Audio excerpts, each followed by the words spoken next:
Dito na. Ganda.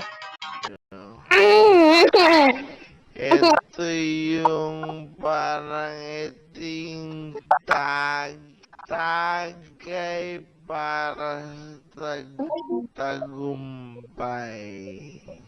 Realidad man yan o pangarap.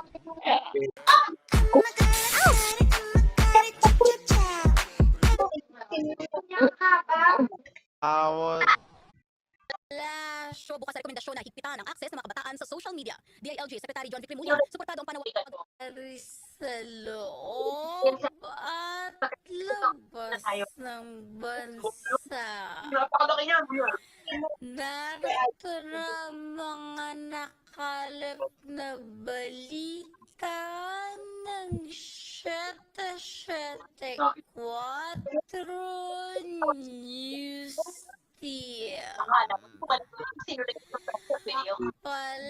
Show bukas sa rekomendasyon na higpitan ang akses ng mga kabataan sa social media. DILG Secretary John Vic Remulla, suportado ang panawagang ibaba ang edad para sa criminal responsibility. Para naman sa ating Metro News, Quezon City Councilor Alfred Vargas, itinutulak na magkaroon ng CCTV camera sa lahat ng mga pampublikong paaralan sa kanilang lungsod. At 15 lokal na pamahalaan sa Metro Manila, nakibahagi sa solar program ng Department of Energy o DOE.